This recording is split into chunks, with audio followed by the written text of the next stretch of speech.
தாகம் ஏற்பட்டால், அப்போ தாகம் ஏற்பட்டால் அதாவே கேட்குது இல்லைங்களா? அப்போ என்னன்னா தண்ணீர் எடுங்க. ஏன்னா நீங்கள் பாட்டுக்கு கிடச்சிச்சுன்றக்காக மடக்கு மடக்குன்னு 2 செம்பு தண்ணி காலைல எந்திரிச்சோன்னே குடல் கிளீன் ஆகணும்னு சொல்லிட்டு தானே கிரைண்டர் அது. அது ஒரு விஷயமே இருக்குல்ல சார். காலைல எழுந்த உடனே வெறும் வயித்துல வந்து நீங்க தண்ணி குடிச்சீங்க அப்படின்னா, அது உடம்புக்கு நல்லது அப்படிங்கிற ஒரு இல்லைங்க அதானே விஷயம். கிரைண்டரா மாவாட்டினோடனே போட்டு தண்ணி ஊற்றி கழுவி கீழே ஊற்றுறதுக்கு இல்லைங்களா? அதுக்கு தெரியுங்களா அது? அப்போ நீங்கள் என்ன செய்றீங்கன்னா, இப்போ தண்ணி ஊற்றிட்டீங்களா? தண்ணி ஊற்றினோடனே நீங்கள் கிரைண்டரில் தண்ணி ஊற்றினோடனே கழுவி அள்ளி வெளியே ஊற்றிடுறீங்க. இப்போ தண்ணி வெளியே வரணும்ல ஒரு பக்கமா. அது எங்கே போய் வரும்னா கிட்னிக்குள்ளே போய் தான் வரும். அப்போ கிட்னிக்கு என்ன செய்றீங்க இப்போ? சும்மா இருக்க மோட்டரை நீங்கள் வெறும் மோட்டரை ஓட்டுன மாதிரி கிட்னியை ஓட்டுனீங்கன்னா என்ன ஆகும்? கிட்னி வேகமா அடி வாங்கிரும் இல்லைங்களா? அதனால காலையில எந்திரிச்சு யாரெல்லாம் தண்ணி குடிக்கிறீங்களோ, அவங்களாம் மனசுல வச்சுக்கோங்க. உங்களுடைய மனம் பாதிக்கப்படும். ஏன்னா கிட்னி பாதிக்கப்பட்டா டைரக்ட்டா மனச தான் டிஸ்டர்ப் பண்ணும்.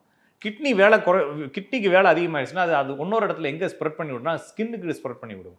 யாரெல்லாம் காலையில எந்திரிச்சு ஒரு சொம்பு தண்ணீய குடிக்கிறீங்களோ, அவங்களுக்கெல்லாம் கால்ல கெண்டங்காலுக்கு கீழ அரிப்பு வந்துரும். ஏன்னா, அங்க கிட்னி வேலை ஓவர் ஆகிட்டு இருக்குன்னு அர்த்தம். அப்ப தண்ணி குடிக்கிறத நிறுத்துனீங்கன்னா அரிப்பு சரியாயிரும். சிம்பிள்.